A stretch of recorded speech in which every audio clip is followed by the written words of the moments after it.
Which brings us to our guest for episode 19 of Shotgun The Aux, Specifik. How are you doing, sir? Yes, I'm good. Thank you for having me. No worries, man. No worries.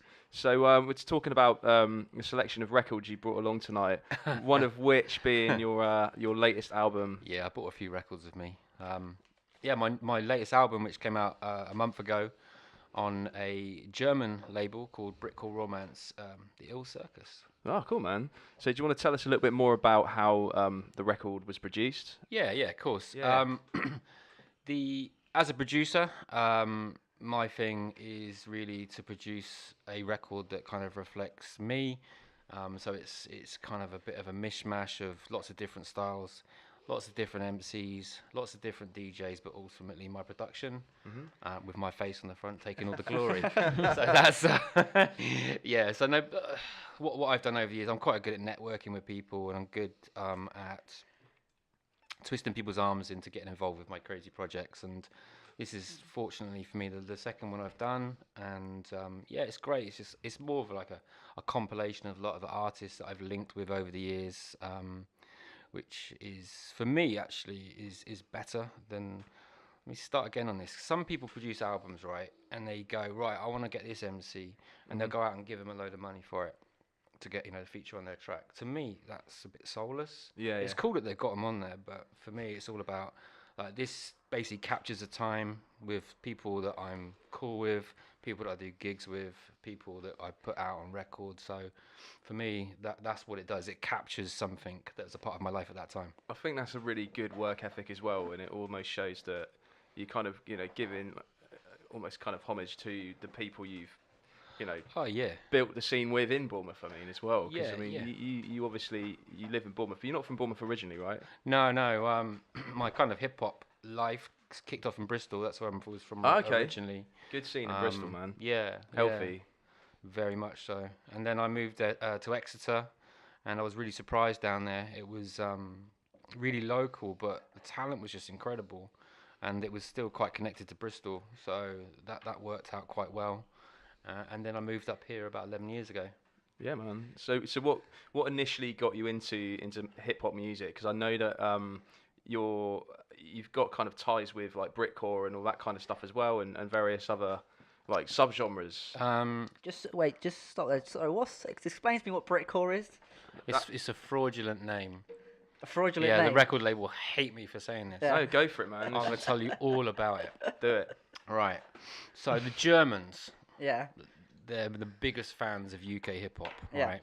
And back in like the 90s, British hip hop was super fast and it was super rough, and they loved it because they got a real punk ethic in Germany. Yeah. And they got a lot of their music uses the word core, like hardcore, punk, whatever core, German core, Apple core, and.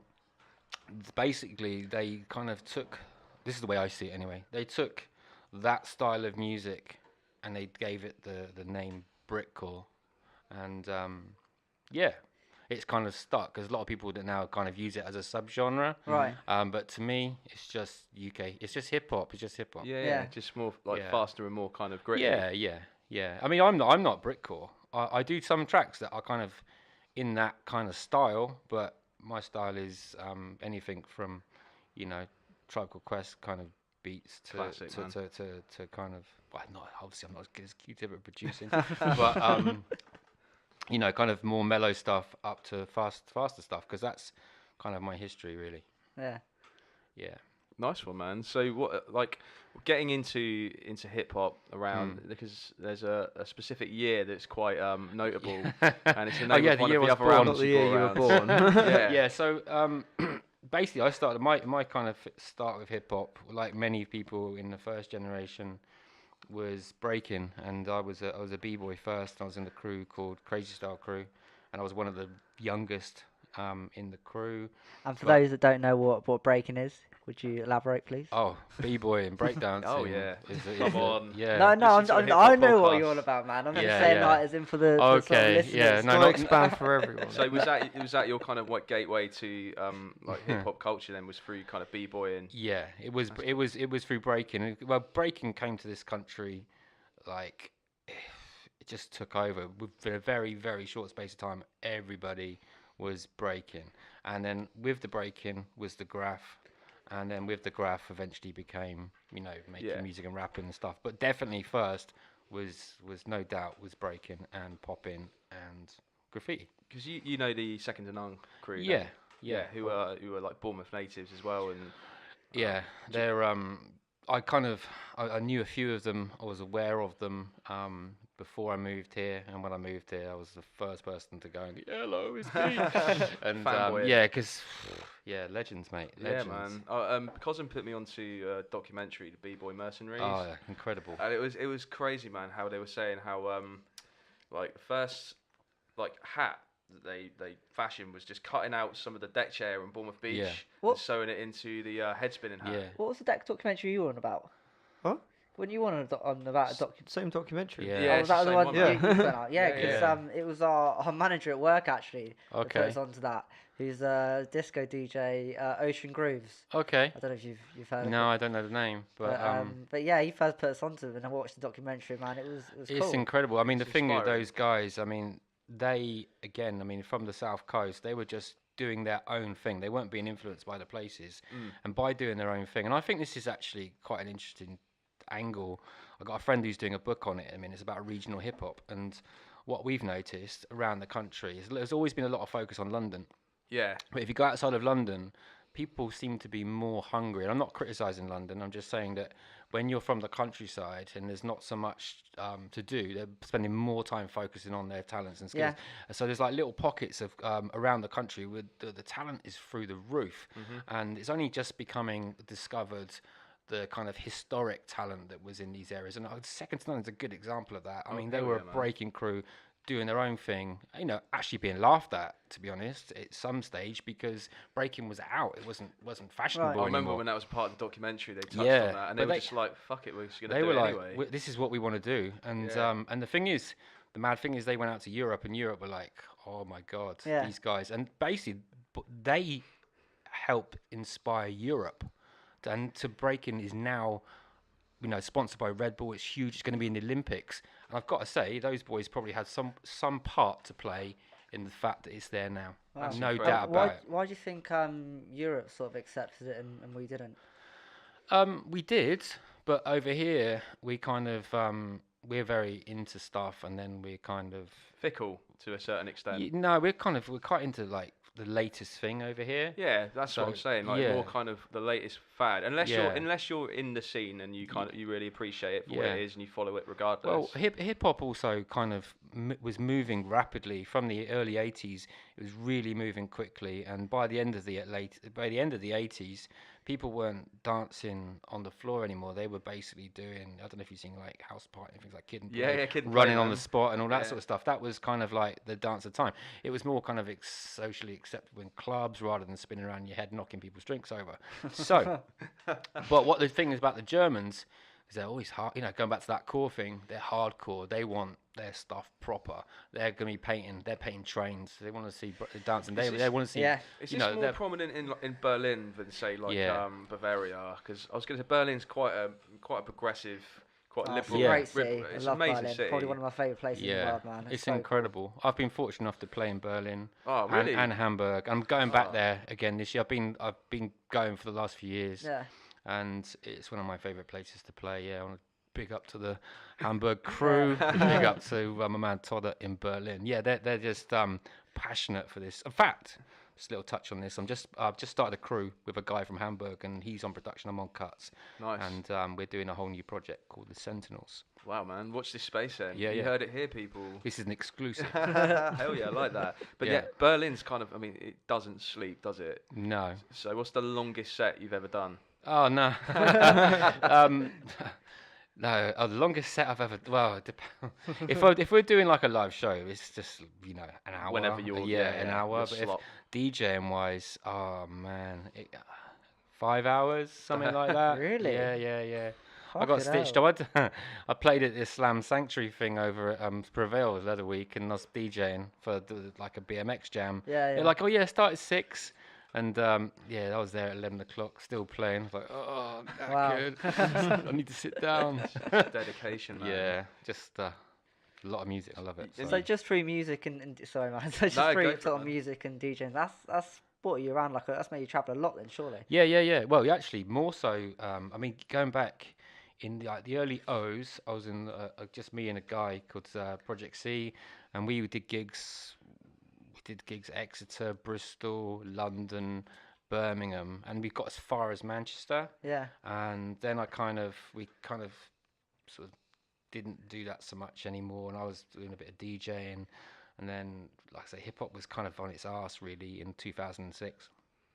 And then when I moved up here and the whole Beeline thing started, it's just gone through the roof, mate. We're just like, we go everywhere now. Really? So yeah, Newcastle, Scotland, London, Germany, Holland. I've had, even offers to go to New York and stuff. But really? Yeah, but wow. 3 children. Yeah. I was going to say. I have to earn a lot of brownie points. So rewind a little bit, and you mentioned Beeline getting into this. So do you want to talk a little bit more about what that is? And well, Beeline's a record label, which I'm very proud to say is from Bournemouth. Actually, initially started in Gloucester, but I took over the label in the end of 2012. We don't tell anyone that though. No, I gotta give those boys credit. They got it going. But G-Line. G-Line, Beeline, and very proud to say that in how many years is that now? So we're talking 7 years. He put over 30 records, a lot of albums, supporting a lot of local talent. And like I was talking about my album earlier on. The thing about it, I like to make sure that we can sit local people alongside. I mean, local people are incredibly talented alongside established people as well, to give them the same platform, because it seems weird that you have this hierarchy of they're really good and they're very local. It should be everybody should just be recognised on their talent. And one thing about the label is all I want to do was give a platform for people to put their music out, really. Especially in UK hip hop, where that's it's kind of that sense of community that you have generally, than versus like I don't really know the scene in America, so I can't speak to it kind of directly, but I get the sense that everyone's kind of really kind of tight knit, and that thing. Yeah, they definitely are. Well. They definitely are, and the nice thing as well is like talking about Cosm, for example. I mean, Cosm is very well known locally, but it's when he started getting records out on the label, people were listening to him right across the world. So people know Cosm now everywhere. So I actually think he's got to the point where he could probably put out a record himself and it would sell, where before his audience might have been local. And I don't know, he probably would hate me for saying that, but I think that is true. I mean, I think now he probably is. The labels allowed a lot of us to do a lot of really cool things that we wouldn't have been able to do without. I mean, I certainly wouldn't be able to produce the albums I've produced with the people that I've worked with without doing the work beforehand with the label, for sure. And I mean, Cosm has got an album on the way. Iron Statue. I know he's in the studio grafting at the moment. So he's an incredible MC, big up Cosm, and he massively deserves to kind of leave a big dent in the kind of hip hop history, really. 100%, man. 100%. Yeah. So going back to your kind of roots and how you got into hip hop, what was the first record you ever owned? Do you remember? A hip hop record, or just anything? Any record. What got you kind of into vinyl?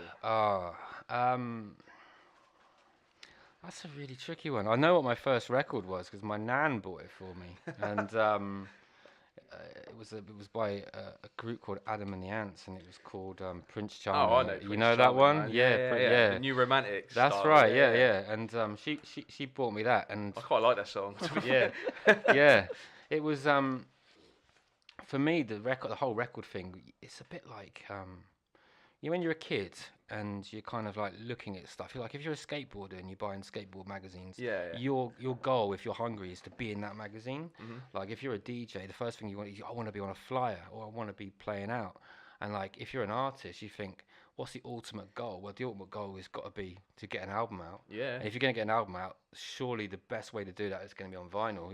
It's all good and well be on Spotify and stuff like this, but actually to have a physical product is kind of just puts to me the seal of approval and stamp on it, which is it's a nice feeling. It's a really nice feeling. So I don't remember what the question was, but it's basically probably buying those records right at the beginning made me want to aspire to be producing records. Yeah, no doubt about it. And I think sorry, so eager to ask questions, man. Yeah, I think there's something about like an actual hard record. Yeah. That provides a lot more inspiration than like a CD.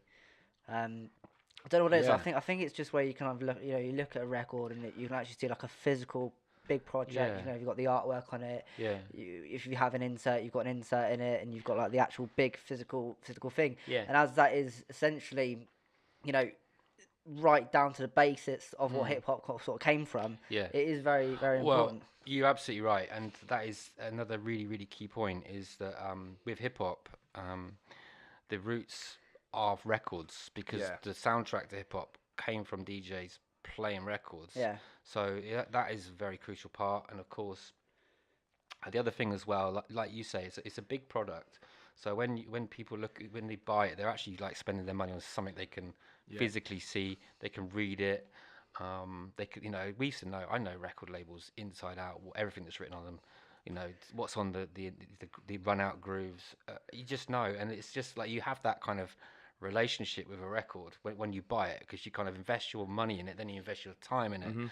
Where downloads, you don't do that. I mean, don't get me wrong. I mean, I love digital music. It's a really good way for me to make something, for somebody to listen to it really quickly, to play it on the radio.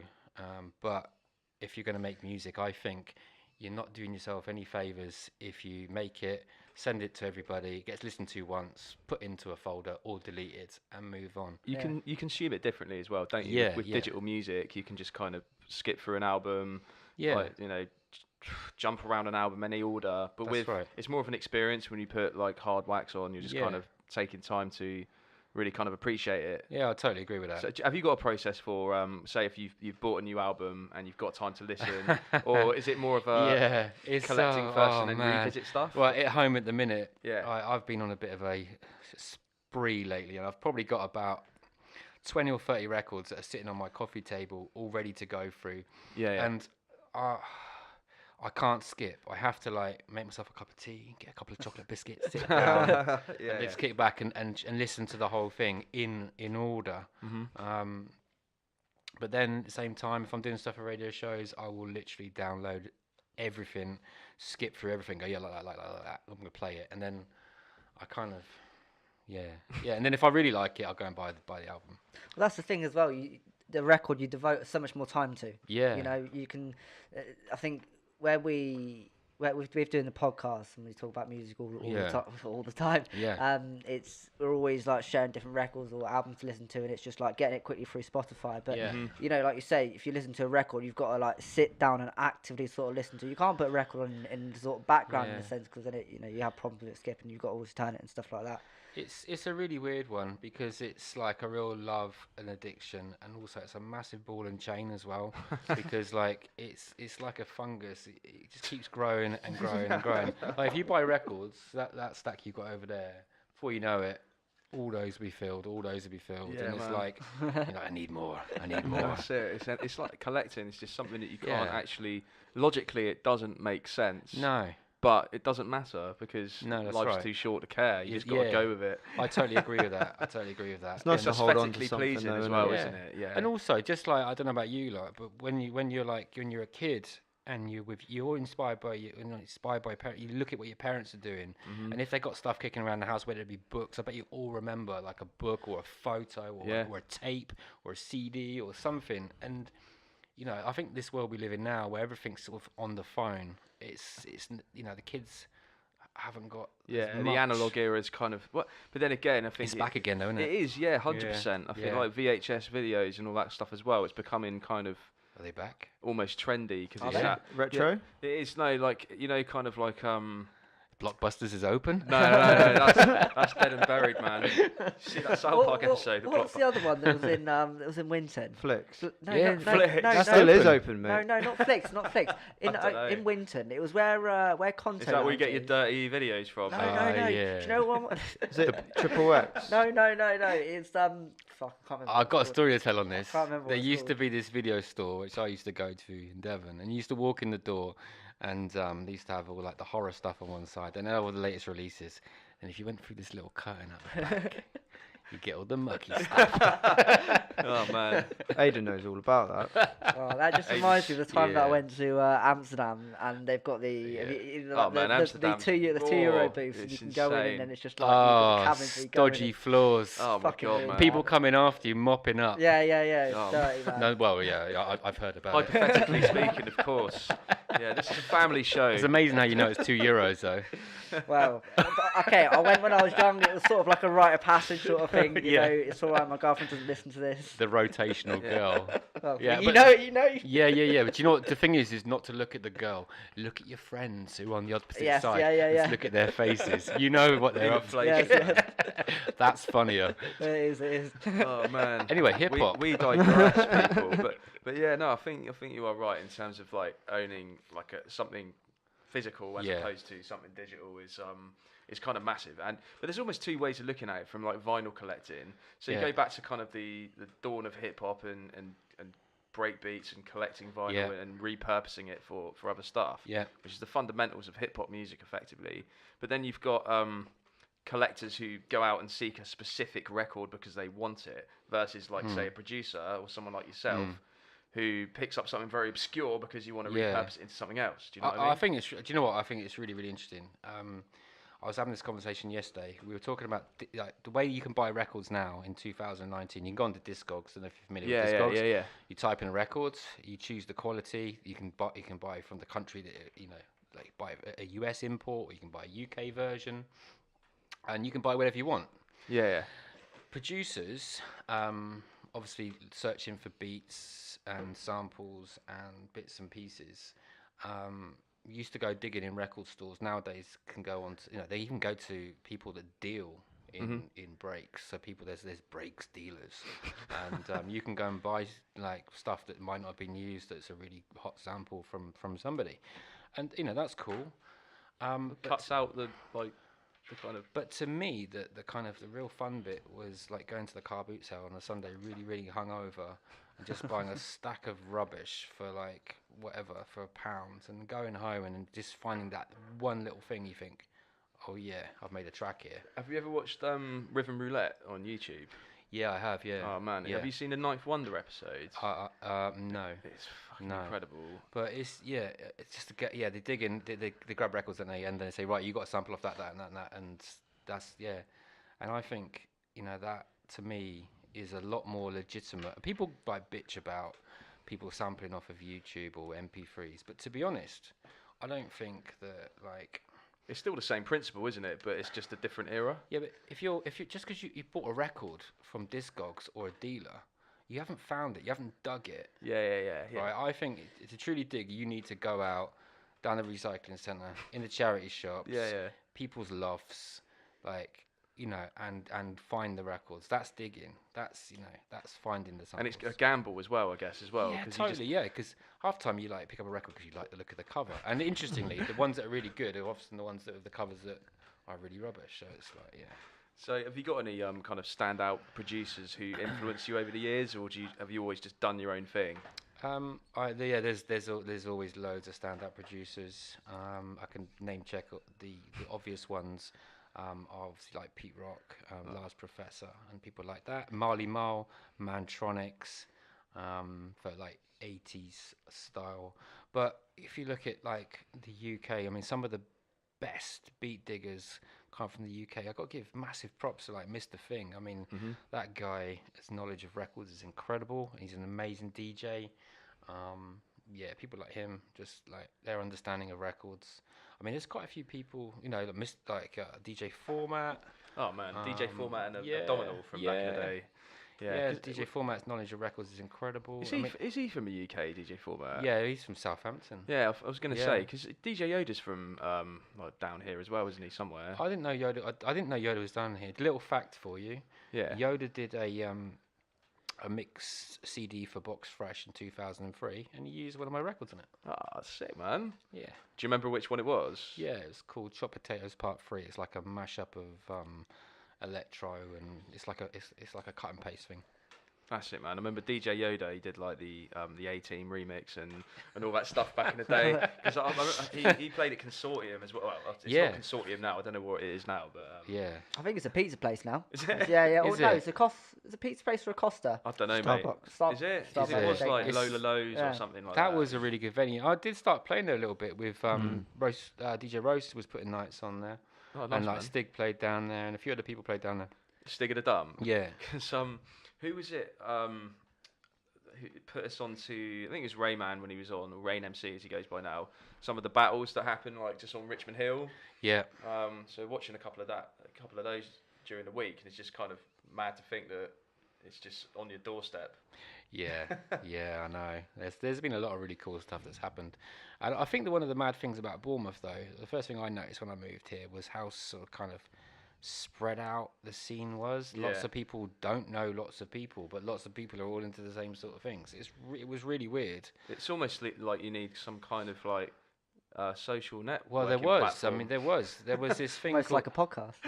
Yeah, I was thinking more like Facebook or. Whatever. No, there was a thing called All Elements. It came out years ago, and All Elements was like this group, charity actually, that pulled together all of kind of the hip hop community and put on events and this, that, and the other.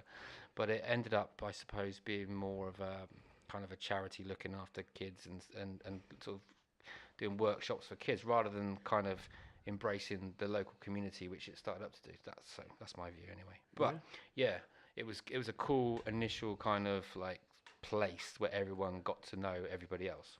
Yeah. And I think that's probably missing again now, apart from the events that kind of are a bit more sporadic.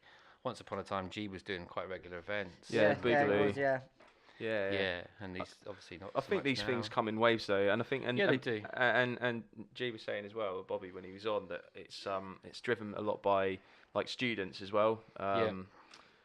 You know, kind of when it's off term, kind of they go home and then the scene kind of dissipates for a bit. Yeah, no doubt about that. Yeah, it's a shame, man, but it's good to kind of keep that core community. Yeah, but Move On Up's are doing Move On Up. They're doing some amazing events. Yeah, because they got obviously Verb 2 down as well recently, and next one is that kid, isn't it? Yeah, that kid's coming down. Yeah. He's so actually just really been signed to High Focus. Yeah, isn't that's he? heavy. He's got his album out now. Yeah. That kid. So what do you think of sort of all your thoughts on current UK hip hop? Like oh mate, I love it. Yeah, that's good, man. I love it. UK. In fact, hip hop in the UK right now, in fact, the last 5 years could not be any better. Oh really? I really don't. Yeah.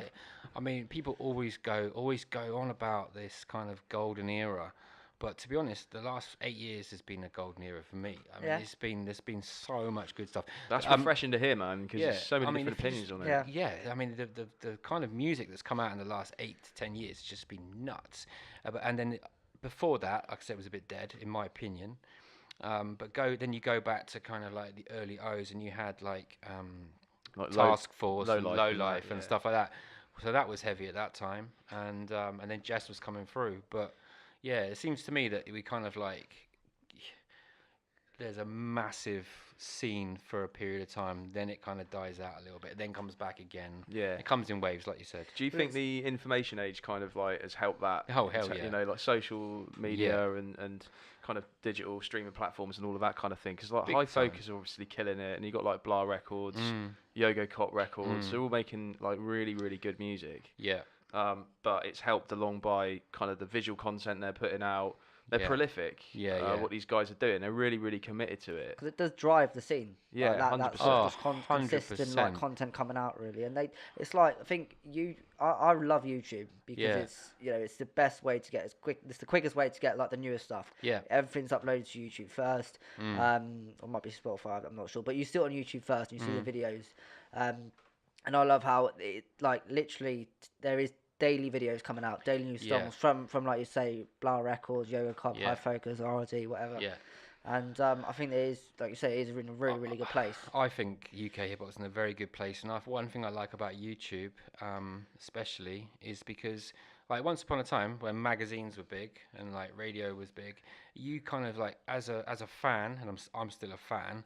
You want to know a little bit more about those artists, and I think that videos allow you to do that even more so now because the underground artists can put a video out, you can see it. Yeah, man. And if people like it, people are going to share it. You're going to see it, and that is really good and healthy because it means that there's not like big companies controlling what you're hearing.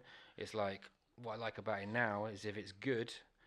And the people, network of people into hip hop like it, you're going to get to hear it. Exactly, man. That's a good thing. Yeah, 100%. Because that recent video, I can't remember what the song's called, but what's the song that kid just put out? Eyes. It's got like Conway on from like Griselda Records. Yeah. Like, they're making moves, like linking up with people like that. I mean, some heavy features on that album. Oh, yeah, definitely. And when I saw they dropped the track list, and it was like West Side Gun. Yeah. It was like Rock Marciano, Conway. I was like, what? Like, Yeah. what the fuck is this? Yeah, This is insane. Yeah. Because the video is him just driving around, just selling, like, I don't know, it doesn't start going to drugs, but it's just driving around, like, dropping off. And it's that sort of, like, grittiness and that freedom to kind of, like, film whatever you want and put out, like, whatever content you want. That's a really interesting thing, though. And I give them props for doing it because they're obviously going after people as well to try and get a bigger audience. But it can shoot you in the foot because I think a lot of people love them for who they are. So you don't need to be endorsed by the fact you've got one of these people that are supposedly really, superstars on your album. Like, if you look at 4 Hours, for example, the track they did with DJ Premier, it was good, but it was no better than the other stuff that they've done. Yet they probably paid a lot of money to do that. I think they probably recouped that money pretty quickly, just on the YouTube views alone. I agree. I mean, it was a good move for them, but just from a musical point of view, I don't think that it doesn't necessarily help to the track to have like a big sort of name. But there's two ways of looking at it because I think you touched upon it. It's getting them out there at the same time, and it's putting like UK hip hop and saying this is us. We can still stand toe to toe with the rest of the world. Oh, big and having then some. And having someone like Primo to endorse you. I mean, remember Primo endorsed Kalashnikov, It's Murder back in the day, and he was like, "You need to listen to this. Like this guy is." This is fucking real shit coming from the UK. That Ocean Wisdom and Method Man song. That was a great song. And I think that really mate, I play it on I played it on my show. I was at that Meth and Red gig in Brixton, and Ocean Wisdom supported, and that's the footage they used in the music video. Yeah. And I was saying to these guys when he because nobody really knew who he was properly. Yeah. So he was kind of looked like he was working on the stage. He just had his hood down. He was just like filming the crowd, wandering around. Nobody was none the wiser. Yeah. And then he did his whole set hooded up, almost incognito. Right. And he converted so many people that night. I mean, the thing is about Ocean Wisdom is he's just straight up talent, and like he doesn't need anything else because he's just got straight up talent. I mean, he's lyrically probably one of the best rappers to come out of this country. He's just signed his own label, hasn't he? He's got charisma as well, isn't he? He just signed his own label with Warner, is it? Okay. Warner, so he's now head honcho of his own label. Wow. Which is pretty cool. So I think that's going to have a massive impact on the scene in terms of, he can sign effectively who he wants. I think he's probably gone from being like somebody that was earning a small amount of money doing gigs here and there to somebody that's now commanding big money at big festivals. Yeah. Fair play to him. That's good for UK hip hop because he hasn't compromised. No, not one bit. He's just done his thing, hasn't he? Not one bit. If you think, also that track that with Method Man, I reckon Method Man had to up his game. Yeah. He probably listened to this and was like, damn, I need to do something here. Yeah. And I think he can showcase his talent and jumping on a lot of different beats, like even the track with Dizzy Rascal as well. Yeah, Dizzy Rascal was amazing on that track. Yeah.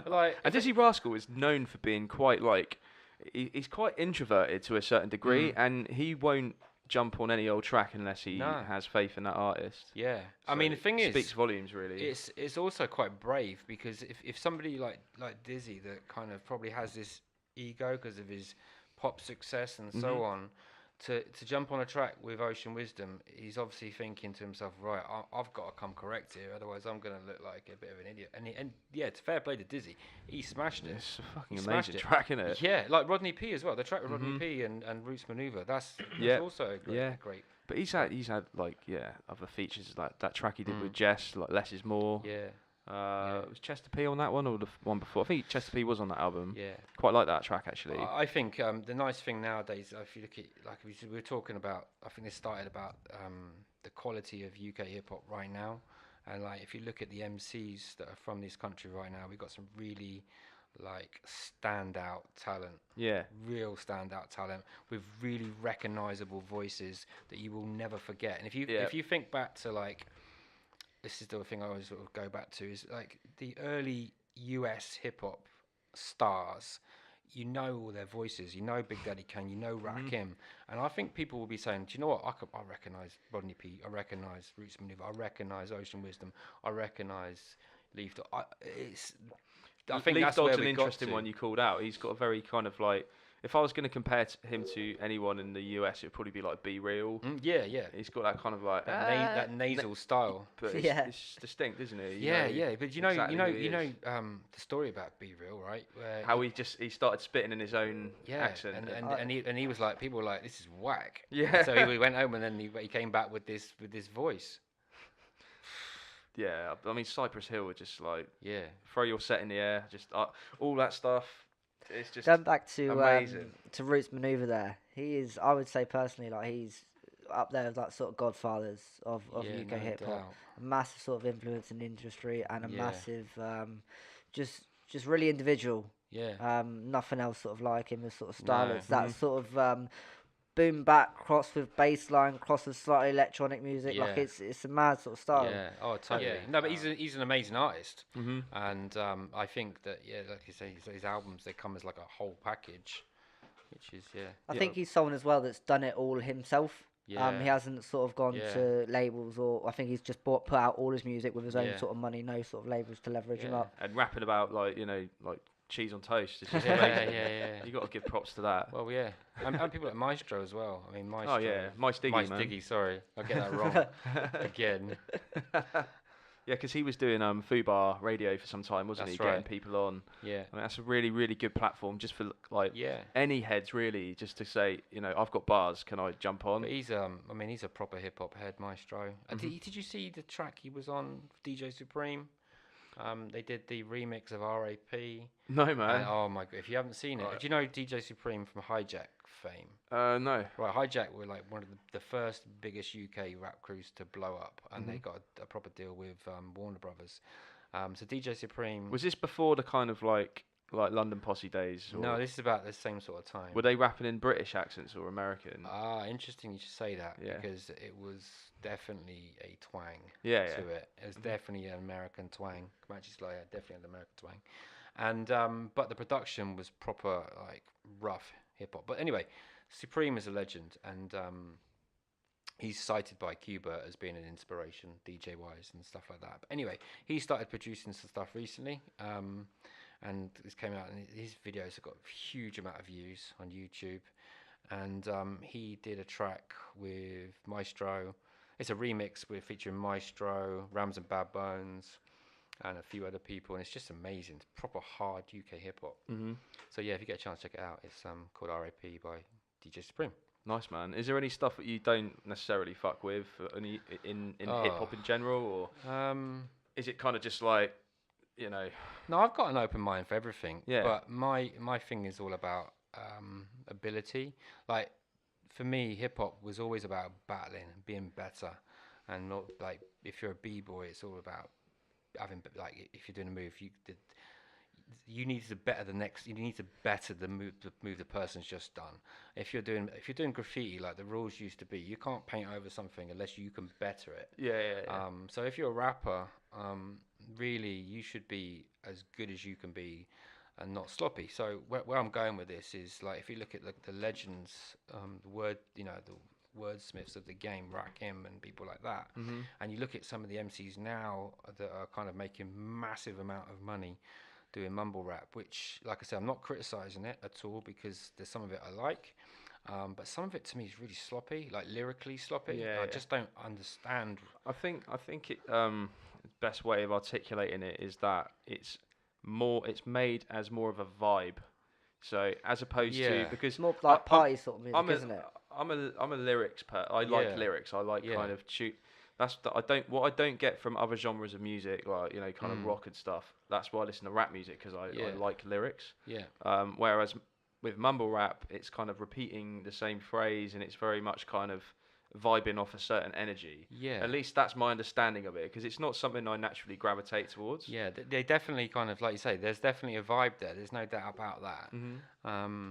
But I just think that if you're gonna, I just think lyrically sometimes they could be more on point. Oh man, yeah, I 100% agree. Like and there's something that's amazing. Yeah. Do you know what I mean? But have you heard about this thing with mumble rap, and there's like a lean culture in it? No. So Purple Drank. Yeah, so lean is like what is it? It's like a cough syrup sort Codeine. of thing. Codeine, it's yeah. basically like Sprite, codeine, and Jolly Ranchers. There's this like massive purple sort drink. of like trend of people just instead of like smoking weed and stuff like that, and chilling, like just drinking that and getting proper waved. Yeah. And it said that obviously this sort of slows you down and slows your speech, and that's kind of like a product of that environment. Yeah. It's okay. kind of drug culture, but then it's a symptom of that environment. Right. And well, that kind of makes sense, and that gives it more mileage for sure. Yeah. I'm not saying everyone's like that, but there is that sort of no. But then culture. of course, if you're going to do something like that, then you're going to do it with that kind of style. It's a bit like blunted, like people being blunted in the 90s, and that kind of blunted Snoop style, Redman, However, Redman was a barrer though. Like he's an incredible rapper. But he would come across as in being blunted, wouldn't he? And then he'd be on point, and then he'd be blunted, and It would Have you I've seen like Method Man and Redman quite a few times Speaking over the blunts. years. yeah, exactly, man. And it was quite funny because I saw them play in Kentish Town probably about a decade ago. Yeah. And then I saw them last year, and they did like more or less the same kind of set, really. But the funny thing was, Method Man, obviously he's like been in Hollywood films and stuff. Yeah. And he's got the Hollywood makeover, like the perfect white teeth. Yeah. He's like still looking quite good for his age. Yeah. But Redman has aged, man, like something. He was just like trying to keep up. Yeah. Did you ever see Cribs? Yeah. Redman, welcome to my house. Is like, okay. But that's cool though. Redman's just straight up ghetto, isn't he? The funniest Cribs I think he must have money. Oh, he would do, but they probably still have, on? I don't know, weed. Have you seen that? I can't remember what the video is called. I want to try and find it now. But it's a video of him breaking into a house and trying to steal a TV. Right. So that's the music video. Classic Redman. It's so funny. Like he's just sort of so true to his roots, and like him and Method Man, and even in videos that they put out recently, they're still in like the really, really sort of baggy boot shoes, the Timberlands, the massive leather baggy jackets, and the big like hats and stuff. They like just that. have the perfect chemistry, those two, man. Like yeah. How High as well. Like apparently, I read somewhere, but I've read so many articles over the years that they're releasing How High 2. Like even when I saw them like a decade ago, they were like, How High 2 coming soon, and it never happened. So interesting one about that. So what's happened is that there is going to be a How High 2, but it's going to be 2 other people doing it. Not interested. 2 younger sort of rappers. Not I can't remember their names. Next. But what happened was so they obviously every single gig they did, they were bigging up How High 2, How High 2, always talking about it. Yeah. And then I think they found out that they weren't going to be in it. I think so then how gutted. Yeah, so then they've turned around and they're just like, okay, we wish the best for the people that are in it, but we need our cut of advertising. We just picked this up for the last 10 years. Yeah. But they said they've got something else in the works, their own sort of film. I don't know if that's going to happen, but I would love it if they did do their own film. Yeah. But how pissed would you be? You just picked up a film for the last 10 years. But you're right. I mean, the chemistry between those two is hilarious, isn't it? Yeah. It really is. It's quite weird though, because I remember when Blackout came out, and a load of people heads were just like, not feeling this. This is I love the album, man. But I loved it. It was amazing. It was like it was taking it to a slightly different direction, and it was good. It was good. I still love it. Yeah, man. I mean, they just work together, don't they? Really, really well. And like Redman was always kind of like, just kind of affiliate with Wu-Tang, wasn't he? But never official, but always kind of hanging around. Well, Redman was a part of the Hit Squad, which was EPMD and that. Oh man, yeah. Because he had who did he have a falling out with years ago? It wasn't one of. It was what the hell's his name? I can't remember. I have no idea. I don't know who he had beef with. Oh, this is going back a long time. But anyway, you've brought a big stack of vinyl with you. Yeah. Do you want to talk to us about some of these records? I'll talk through some of these records. Well, so we talked about that. That's my latest album, The Old Circus. Obviously, people listening can't see it. Hold but it to the camera, mate. Okay. All right. For the people that are listening online, I've just released an album called The Aux Circus.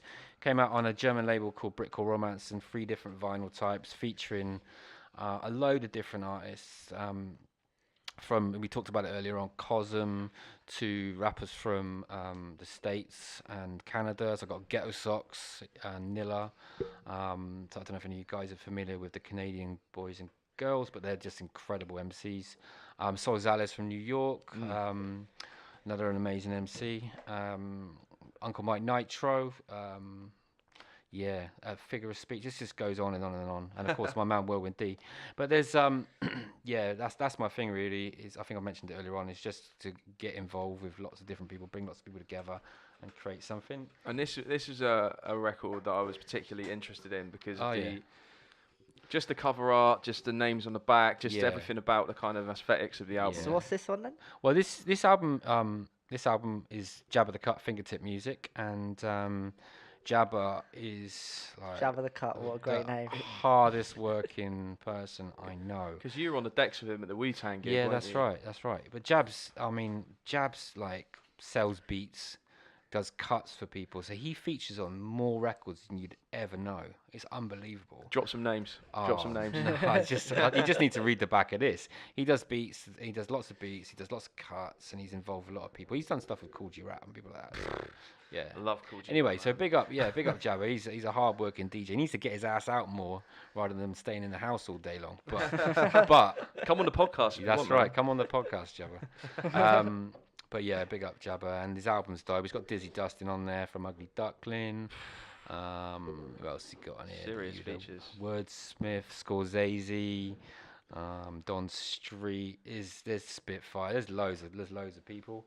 And of course, the next record I just picked up off the stack is my man Whirlwind D's last EP, and that's produced by Deja One from France. I'm doing cuts, and Phil Most Chill on the flip side on a remix. And for those who don't know Phil Most Chill, get to know. He's part of the Febreze brothers, and he's such a dope MC. Nice, man. And all the cover art on these albums as well. Yeah. Do you know people who do that, or is it outsourcing? I mean, let's can I just talk about the records for a second and how they look like. 100%. For me, the most important thing about the records was, apart from the music, obviously, was the visual element. And like, as a big fan of kind of like records in the early 90s, the albums used to go in the shop and buy an album. It used to be shrink wrapped. Used to have a sticker on the outside. Used to be single vinyl, and used to open it out, and there used to be like an inlay, loads of information, loads of photographs, and I just used to absorb that information about the artist. So our albums, I just wanted them to be like that. So I wanted to make sure that they were kind of giving the same feeling to the people that were buying them as that I got from those records back then. So I like that, man. So that's cool. That's that. And one of the do you want to have a look? Say again. Do you want to have a quick look? Yeah. So one of the biggest artists on the label is Chrome. Chrome inspired. Chrome is from a legendary UK group called Deftex. And has been in the game for a long time. Just released his latest album called Dopamine Hit. Sold out very, very quickly. Again, it's an absolute honour to have this man on the label. That's awesome. And lyrically, again, he's probably one of the best in the country. He stands up there. It's crazy. I love how much time that goes into that sort of artwork. Like that's some really sort of impressive stuff. Now, what's the process of picking some? Wow. Yeah. He's just so mean. What's the process of picking someone to actually do the art on a record? Well, it's not just me that does this. For me, I give complete autonomy to the artist, really. But ultimately, if I'm putting the record out, I will have the final say. Yeah. So there's the first thing. Let's just talk about the process. So the first thing is I've got to like the music. The music's got to suit the kind of the catalogue of the label. And the person, the individual, has to be a kind of a likable person as well. Yeah. To me, all that stuff's really important. And then when it gets down to the artwork, once they've produced a product, the artwork has to be, it has to reflect them. And then the only bits I add are kind of, I make sure I have exactly the same locations for the kind of the catalog numbers and the logo for the label on every one. So there's some consistency, but apart from that, it's really down to them. So they pick the artwork and everything. They pick who does it. I mean, obviously we got contacts who for the mastering process and also for the artwork. There's a good network of people. Definitely, that everyone knows everyone, and there's some consistency amongst that, definitely. But they kind of choose and do their own thing. Like this one, Mind State Krakatoa by Uncle Mike Nitro, which is just an absolutely incredible album. This cover, if you were to meet Alex, Uncle Mike Nitro, you would realise why this cover was like this. It's just, the cover is mental. It's got like so many things that are going on, that are basically a part of what's going on in his head, from Space Invaders to like old school films. I was going to say, man, it's a lot of like it's just sci-fi mental. Yeah, absolutely. So some heavy metal influence as well. For the people that are listening, we'll have these records on our Instagram. We'll do like there'll be a post which has all the pictures of the records, all the artwork, so you can have a flick through. And if you wouldn't mind just holding up as well for the camera, you just about see it with the glare. But we'll have it on the Instagram, so you can all. I can't remember whether we've already chatted about this or whether it's before we started recording. But your label is solely just for vinyl, and is this available anywhere on digital? It is. I mean, the label was born out of a kind of a backlash towards digital. I wanted to make sure that we were putting the music was valued, and records, and there was people still buying records, so all the kind of hip hop crowd still wanted to buy records, so I made sure that we did it as a record, and the artists, if they want to release it digitally, they can do that themselves. I just don't want to get involved with that part. I just want to do the vinyl side of it. 100%, man. Yeah. I think I really respect and I love it that labels put out vinyl, because if I'm right in saying, it does cost a lot more to get a vinyl press and everything like that, doesn't it? Yeah. I mean, to put out a record, there's a massive financial commitment. Just the manufacturing process is about 1,300 quid to do 250 records. Plus VAT and delivery. So that's apart from the kind of like the recording process, any mastering, any artwork, and any videos. There's a huge investment to go into. I think like collectors actually buy into that commitment though. Yeah. But I also think that's another thing is it validates artists, because if an artist can produce a record and sell enough to get the money back and people enjoy it, 100%. Then they validated themselves as an artist. They feel they feel valued. They're like, I'm doing the right thing. People are listening. I'm going to continue to do it. Yeah, I mean, anyone can like record a track today, put it online, and people listen to it tonight. You know, that's anyone can do that. Yeah, and I like that. I like that. I think that's really cool. But if it is a really good song,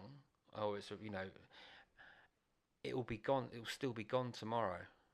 It's not going to be around. It's not going to be in someone's collection. Yeah, well, I suppose that's the thing with the sort of digital age. Yeah. And with like sort of I'll get SoundCloud an example. Yeah. It's so easy to get a track, record it quickly, and get it up and online. And it does. See, that's all essentially free to do. So you've effectively put out a song into the world for free. Yeah.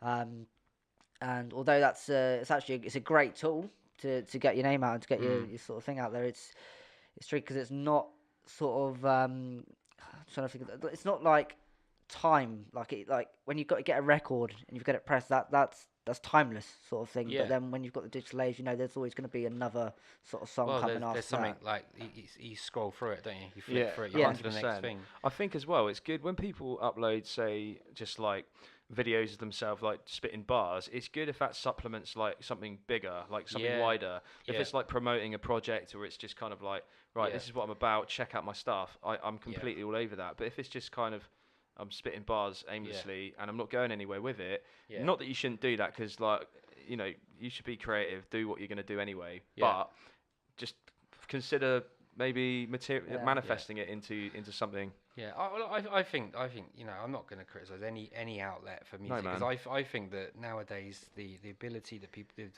the opportunities people have got are amazing.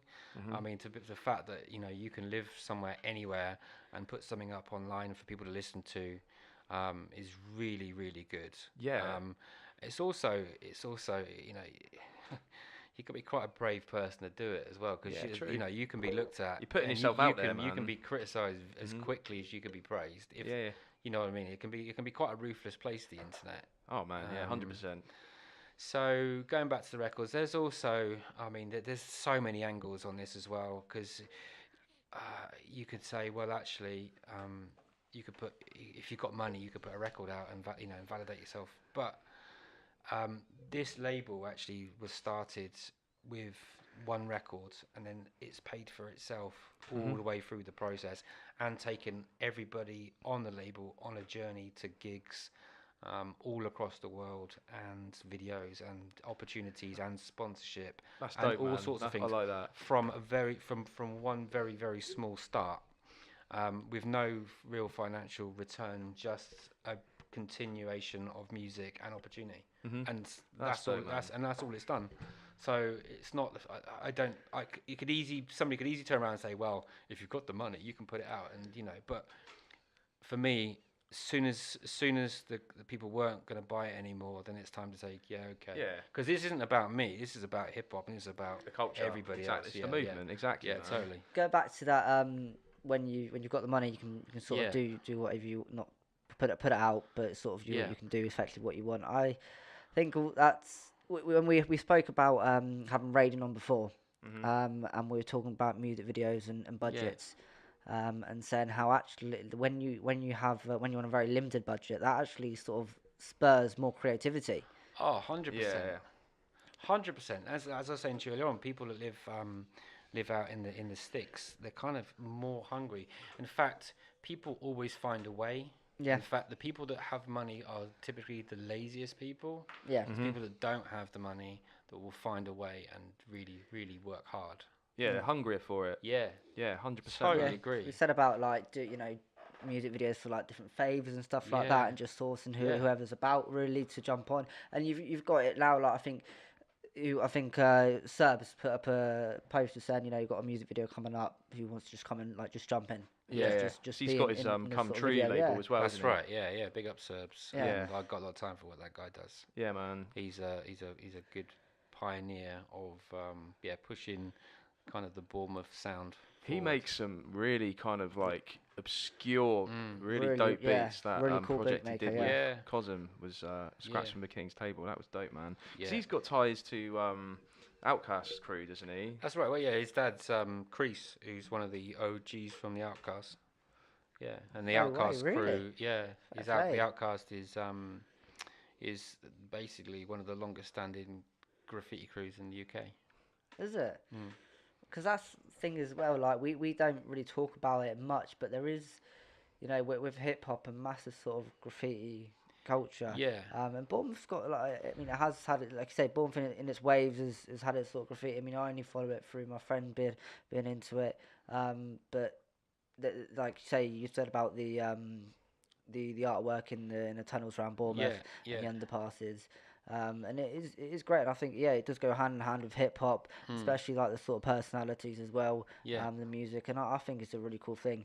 And it's a shame there isn't more of it. Well, the thing is with graff is that there always has been a lot, but you got to know where it is.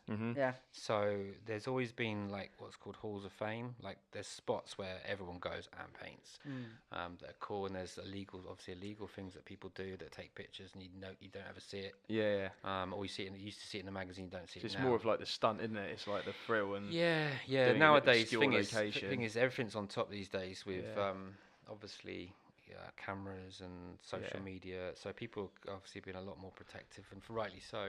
But, do you paint yourself? Yeah. Nice, man. Yeah.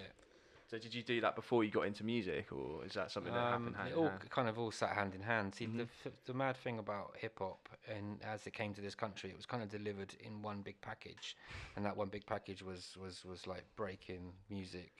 Sort of rapping, scratching, and graff, and that all came as one package. And the mad thing is, over the years, those sort of things have kind of found their own like little communities and doing their own thing. So actually people sort of coming into it now might not see all those elements as a part of the same thing. Yeah.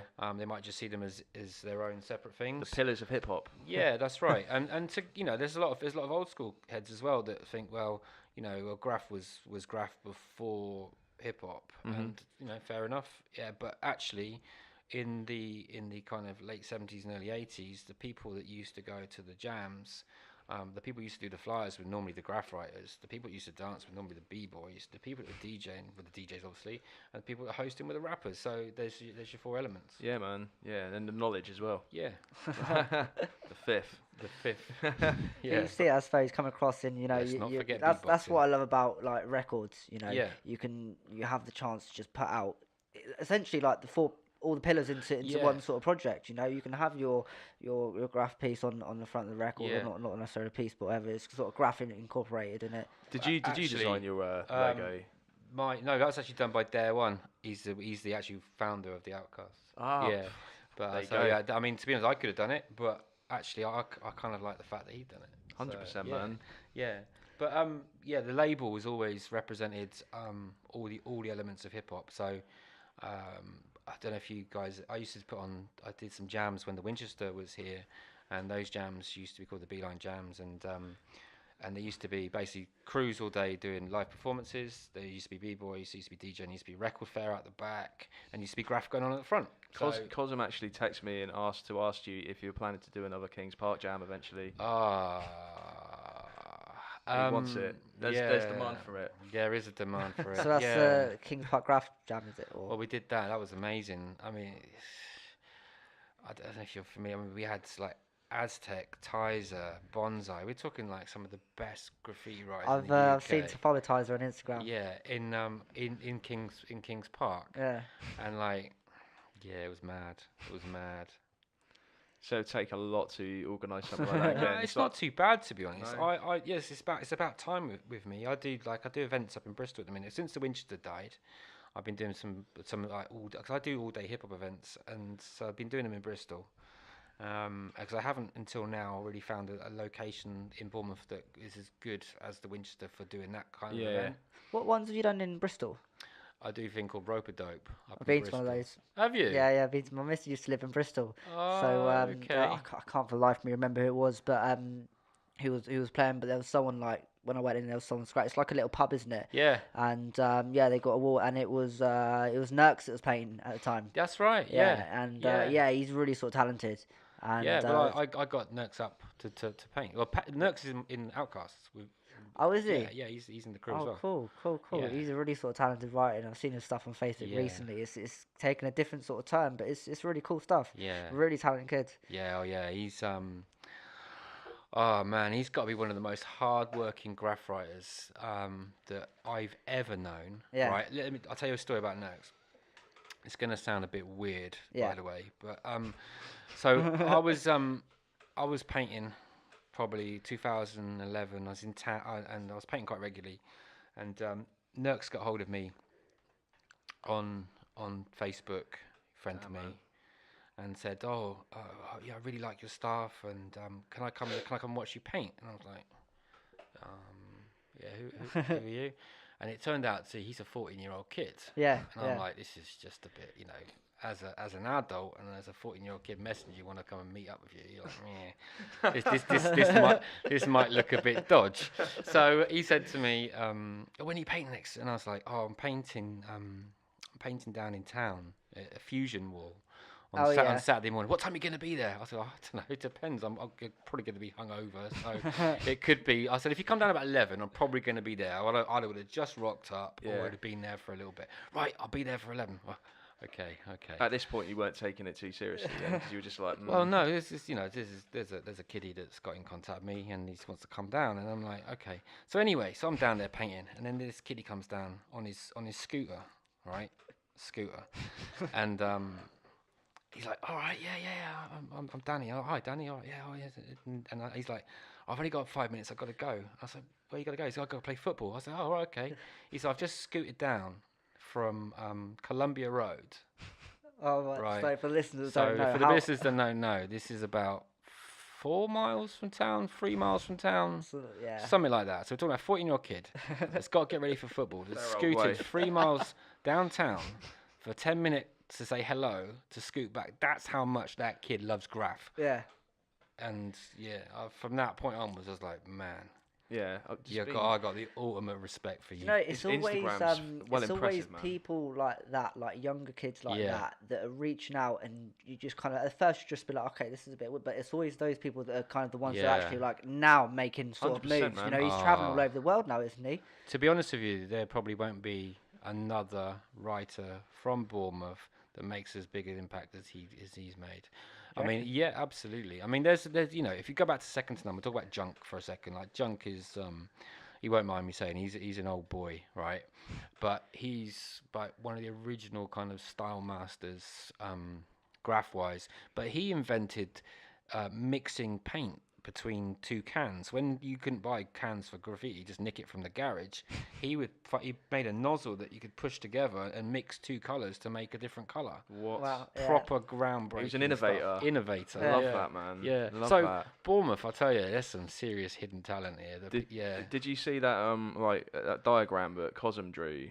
Like the it was very rough, and he's gonna kind of branch it out a bit, but it's basically the roots of Bournemouth hip hop. Oh, okay. Yeah, it's pretty dope, I've not seen that.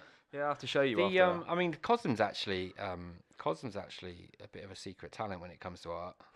He really is. Yeah. So he's got a really nice hand style. So you've shared a stage with a lot of legends, and we spoke earlier about you doing the Public Enemy gig. Yeah.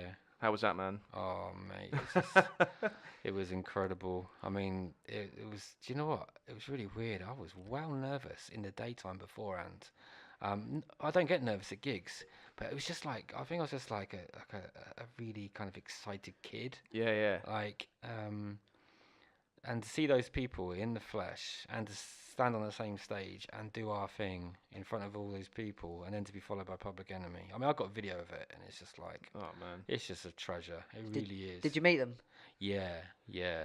And what was that like? It was cool. Yeah. Chuck D, man. Cool. I mean, what an absolute... both of them, but just... Legends. Absolute legends. And, I mean, to hear those sort of classic... I mean, Public Enemy... I mean, nowadays, for the like younger people listening, they might have heard of Public Enemy, but to get your head around it, back in like the early 90s or late 80s, early 90s, Public Enemy was like as big as like the Rolling Stones as far as hip hop was concerned. Yeah. You know, they were massive. You know, but like Run DMC as well. Run DMC and Public Enemy, Beastie Boys. There was 3 names that could pack a stadium out. Mm-hmm. And nowadays, you know, they come and do little gigs. It's, you know, and they're still doing the same thing. They're still putting as much passion in. So yeah, fair play to them. So DJing and music in general. Obviously, you've done like a lot of live gigs. So yeah, what's the sort of one of the sort of maddest experiences you've had through DJing and performing? Because we had a rap on it when the episode's not coming out for a while. But what was it? He had a fight with an audience member. I can't remember. They've had fights with audience member. Rain was telling us about when Method Man gave him the pizza. Yeah. That wasn't Rain. That was Skirmish. Oh, sorry. Yeah, I think he was possessed from Rhyme Asylum, and he just like got a slice of pizza from Method Man. Yeah.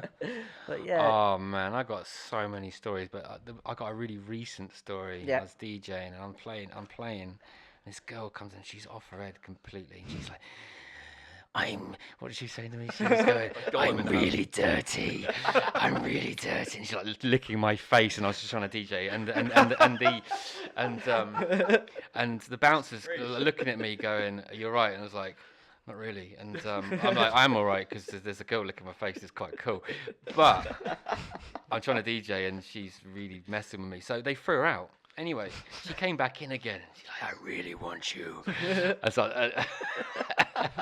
And I'm like, still got it. Oh, man, that's amazing. Still got it. Well, it's that. She was hammered. Well, it's that sort of, you know, I think the sub thought of why everyone becomes a musician, isn't it? It's had its. I mean, I'm a happily married man now, but it's had its benefits over the years. Yeah, for sure. Yeah. So, what are you up to at the moment? I know you've got your radio show. Oh man, talk a bit about that? So, Cold Krush Radio show is I like the name, by the way, man. That's yeah. Thank you. It's been going for a year, and just to give a bit of background about it. a friend of mine was talking to me about doing a radio show. And I said, "Oh, you should do Facebook Live. You should try that. That seems to be like everybody's into it at the minute." And he was, nah, I don't want to do it. And I thought, I'll do it. I'll do it. And so I did a Facebook Live, and I was like, this is really mad. Because you go on, you click live, and then all of a sudden, people are watching, and then the numbers are increasing, and you think, okay, there's loads of people watching now. And so I'm playing records, and then I kind of just sort of found my way, got my, jingles and all these bits and pieces, and I got more and more listeners to the point where, I was looking back at the stats after a show, and you'd have thousands and thousands of people that have watched from all over the world. That's amazing, man. And I'm like, this is incredible. This is absolutely great. They're all communicating with each other as you're doing it. And I'm shouting, and I do this thing, I shout out a name and it echoes and all this sort of stuff. So it's pretty interactive. And then the Facebook kind of police got involved with the like the copyright thing, and everybody that was doing live shows, it was just becoming aggro. So I decided, do you know what, I need to find something else. So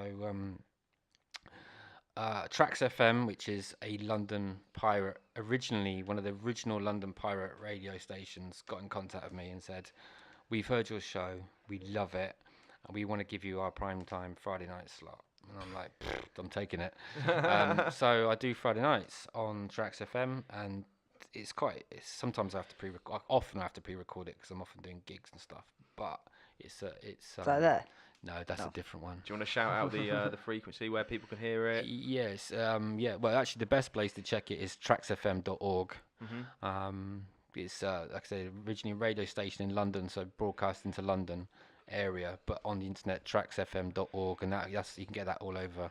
And then they, shows afterwards, they put it up on Mixcloud, and they also put it on, is it called Hear This and things like that. So yeah, nice, man. I'm going to be tuning in. Yeah, do it. Yeah. Cold Krush Radio Show, 8:30 till 10, traxfm.org every Friday, and I'm basically playing a mixture of kind of new stuff and old stuff. Interviewing people as well. So, is it predominantly UK hip hop or? No, not at all. No, I'll play stuff from anywhere if I like it. Yeah. It's just if I like it. I mean, obviously, yeah. It's just really. They've given you the autonomy just to put on whatever you want. I can play whatever I want. I can play whatever I want, and I quite often to sort of just get flex on the turntables and to do whatever. Yeah. So how does it work? So a radio station, they have a license, don't they? Well, is that how it works? So you can play whatever. Well, I'm not sure I can discuss this. Oh, fair enough. No, but I will though. Because if I get in trouble, it doesn't matter. Basically, radio station has to pay PRS. Right. They have servers set up in countries where they don't pay PRS. So it goes via these countries, and that's how they avoid paying the PRS. Oh man! It's like a VPN on blockers. That's and stuff, right. Isn't it? Online when you're trying to say you used to be able to watch the US Netflix. You could just, that's right. Go it's like that. You go around it. But I think because of the in the grand scheme of things, I could show you the map and all the listeners, and you'll be like, wow. But in the grand scheme of things, that's not millions like Radio 1 and things like that. Yeah. So in the grand scheme, I don't think people are that bothered. And there's so many people nowadays broadcasting, doing things. I think it's not really a big deal. Yeah, I suppose I was thinking, for some reason, I was thinking to myself that it would just get stopped play, but it's not Facebook, is it? You can play what you want. I can play what I want, and swearing's not an issue. Nice, man. Yeah, musical content's not an issue, so it's great. It's really refreshing to have, because Whirlwind D was doing a show on Kane FM, which is a big radio station in Guildford, who promote hip hop and other dance music and whatnot. They have a really good music policy, but they have to make sure there's no swearing and everything's done in a certain manner. So it's quite nice to be involved with something that I've got total freedom. Because I don't think that'll be there forever. Do you have to go to London to do it? No, I've got this really cool device that they gave me this software. I got an output from my system that plugs into it. At the time, it switches over, so it goes from my computer to theirs, and then broadcast. Nice, man. Yeah, so I mean, if I sort of, I don't know, fell asleep or something, it'll be dead air. So yeah, I guess you have to be quite reliable. Yeah. I'm just thinking like, you know, it just goes through your playlist and then goes on to like one song you don't want people to like listen to. I don't know. I'm just Mamma like Mia. I don't know. It's Adam and the Ants or something. Yeah, nice one. The maddest experience though is because it's quite a interactive show. I'm always like I say shouting people out and having conversations. People are like messaging. I'm shouting out their families, their crews, and blah blah blah blah. God, did you hear that? Anyway, I think it's a car going past. It sounded really bassy. That's just being a DJ, man. You just instantly click onto music. Yeah. So so I've been out DJing, and I've had to pre-record the show. So this is an exclusive here. So I blag it and basically pre-record it and make sure that I know some of the regulars are going to be listening and give them a shout out. And, imagine if they were. Anyway, so I've had messages going, "How did you know I was online? Just literally just clicked on." And I'm like, "Oh yeah, just know." And hopefully they don't listen to this podcast. Yeah. I'm sure they will now. But I don't mind. It's I think that there's quite a few people who are going, I don't understand how you're on the radio yet you're in Bristol. It's like it makes no sense. It's right, man. It's like Wizard of Oz. You know what exactly. I mean? Yeah. So I kind of blag it that it's live sometimes, and so I'm either there or I'm not, but no one knows any different. So it's all good. So before we wrap up, is there anyone you want to plug or shout out, or any new releases you want to talk about? Just as well, yeah. Was there any more records that you wanted to go through? Because we divulge a lot, don't we, Tom? Man. I've there's recently this is a really cool one. I've got to give a shout out to my man Crash Slaughter. I did a 7-inch with DJ Crash Slaughter about a month ago, and we decided to basically create a brand new record label, which is called 7 Series Phonographic Company. Nice, man. Bournemouth, Glasgow. So there's me, Specifik Back to Business, and that was him. And it's kind of like funk edit type stuff, so kind of more like party music rather than rap music. And I put it on sale at 8 o'clock at night, and I just sort of, I don't know, had a bath or whatever, listened to music, went to bed, woke up in the morning, and I was like, oh shit, it's oversold. And I had to like stop the sales, and it sold out within less than between 8 o'clock and like 6 o'clock in the morning. So that was mad. Nice, absolutely mad. It's and stuff like that. I just find that kind of reception must be so like, oh mate, such a buzz. Do you know what? The thing that excites me the most, much more than the process, is like after you make the records and you kind of like you see people that receive them. And they're posting photographs up on, on Facebook and stuff, and they're like, they love. I love it. Get that dopamine hit. 100%, man. It's got really kind of like old school kind of look and feel to it. Yeah. Oh, actually, funny enough, you should say that because I actually, it was the logo design. It was put together by a guy called Mr. Tibbs, who does most of our artwork. Yeah, big up Mr. Tibbs. But I went online and found the oldest record label I possibly could and said, right, copy that and change New York and Paris to Bournemouth and Glasgow and use the same font. So that is the same logo as this kind of old RCA thing from like 1930. So yeah, well spotted. That's cool. I like that. Well spotted. Yeah. Yeah. Just synonymous with the word phonograph. You just think phonograph. Yeah. Phonograph. Yeah, I kind of like that word. Yeah, it's cool, man. Phonograph. It's quite archaic. Yeah, absolutely. Yeah. So, do you want to talk us through the last couple you got here? Or? Yeah. Well, I can't go anywhere without talking about Whirlwind D for a minute because he'll get upset if I don't.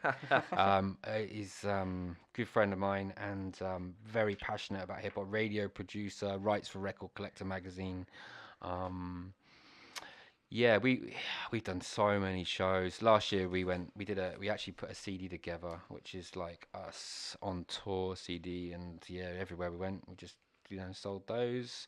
Nice. And we've done so many gigs, got so many memories from over the years. So big up Whirlwind, and he's got a new 7-inch cooking, which is again featuring myself and Dejar One from France. And Dejar One is actually one of those names that kind of crosses over into the kind of radio, like the Craig Charles kind of funk show type crowd, also the allergies, that kind of crowd. So he's kind of a bit more up tempo, a bit more funky and stuff. So it's a nice another angle for us. And the last single labels got played on Radio 6, the Craig Giles show. So we were pretty chuffed with that. I got to shout out Mike Nitro. Obviously, he's got some amazing stuff cooking. It's his birthday today, so happy birthday to you, sir. Happy birthday. Happy birthday, mate. Chrome and ill inspired. Just continually like blown away by Chrome and what he does. And what we've got cooking. Yeah, there's so many more records still in the pipeline to do. I've got stuff with Crash Slaughter. I've got stuff with a guy called K Delight, who's from Newcastle. Whirlwind D, obviously. I've got some more stuff cooking. I'm working on like a DJ Shadow type style album I'm doing at the minute, as well as another kind of EP. Nice, man. It's just never ending, to be honest. It's good to be busy though. Yeah. Especially if you love what you do. Yeah. So and we're touring out in Germany again this year. So I'm looking forward to getting out there again and hitting all the big cities and sort of meeting all those guys again, because they love it out there and it's always such good fun. Nice, man. Nice. Yeah. Is there a like a dream or a goal for Beeline? Do you know what? It has been a bit. The whole process has been a bit of a box ticking exercise, and I've got to say most of the dreams and things that I've ever wanted to achieve, we've kind of already achieved them. Yeah. I'm not a person. I don't want to make. This is not where I make money from. This is something that This is something that I do for the love. Yeah. So what other boxes? I mean, there's a few more artists that I'd like to support, and I don't think there's a lot, to be honest. There's not a lot more I want to do. God, that's bad. Yeah, just carry on doing it. And the thing is, it's really weird. My kind of hip hop life is always kind of, 1 minute I'm like 100% into just focusing on DJ. Next minute I'm like focusing on production. Next minute I'm focusing on graff. And then I'll go back to doing it again. So I kind of have this ever like circle of being into the same things. Yeah. Mm-hmm. So this Friday I'm going to go painting again, and I'll probably be into that for the next couple of months. So nice, man. Yeah. But no, it's just a continuation of DJing. I'm doing gigs and trying to get. Yeah, I tell you what. Actually, there is one thing that I really want to do. It's Glastonbury. I've never done it. Oh, okay. I want to do Glastonbury. As in play yourself or put on one of your artists? No, I want to. I want to play at Glastonbury. I've just never done it. Mm-hmm. So played at loads of festivals. Attainable? Do you think? If anyone's listening.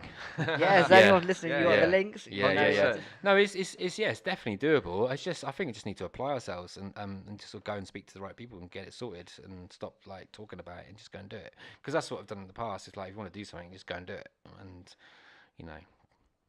that's all you can do, isn't it? Well, I let's suppose hope this reaches the right ears. And yeah. see what happens, mate.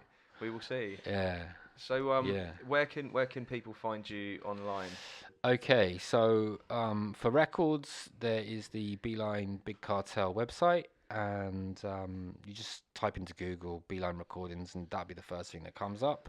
Videos and stuff, YouTube, search for Specifik, search for Whirlwind D. If you've gone to Discogs, you can find all my historic stuff. If you go onto Mixcloud, you can find radio shows. But yeah, not so much digitally, of course, because it's vinyl. Yeah. So you're on Instagram and Facebook and stuff. I'm on Instagram and Facebook. Yeah. So Specifik, Beeline Recordings, Cold Krush Radio. Random old guy likes rap music, that kind of thing. And how often do you put on your events in Bournemouth? So I haven't put on an event in Bournemouth since the Winchester shut, like a full hip hop event. Yeah. But there are plans afoot, so nice, man. I will be looking at doing something possibly later this year in Bournemouth. Be sure to keep us in the loop. Yeah, no, of course. Yeah, of course. definitely. That'd be sick. So, is there any particular track you want us to play out with? No pressure. Actually, what I'm going to do is I'm going to let you play this. Now, let's tell you a story about this record. So I've got 3 children, Anya, Isaac, and a little daughter called Neve. And Neve was born with Down syndrome. And she was also born with a major heart condition. So when I did this event, which was 2014, we released this record to basically raise awareness of of that and donate the money to that particular charity that was helping out these kids. So that's awesome, man. Yeah, so the whole event and the record was basically all the profits went to helping out a charity which helped kids with disabilities, and that's the kind of thing I like to try and channel. If there's money to be made, I try and channel it in a direction that's going to help other people. 100%. Yeah, that's cool. So this record means a lot to me because it kind of reminds me of that time and the tough times we were going through. And it's a track called Kill the Slack, it's Kill the Slack, which is myself, Specifik, Project C, and Jab at the Cut. Nice, man. So we'll play out with that. But before we do, Aidan, where can you find us, sir? So you can find us on Spotify, iTunes, and an Acast, and also on YouTube. So the YouTube is a bit slower, the upload, so you're best off going to the podcast streaming platforms. But we are hoping to get more content on the YouTube. It's just hard, taking some time. With everything, balancing everything and getting our audio mixing, and I'm sure everyone knows. But yeah, if you follow us, big up, leave reviews, always helps. Tell your friends, get your friends to listen. With UK hip hop and anything, it's just essentially about just clicking that like button, supporting, leaving that review. Just to just show the support, man, and together, we'll keep this going. 100%. At Shotgun The Aux, Instagram, Facebook as well. So we're going to play out with... Kill the Slack. Specifik and Project C featuring Jab at the Cut. Cool. Thank you very much for coming, man. Thank you very much. Absolute pleasure. Thank you. Cool. Cheers.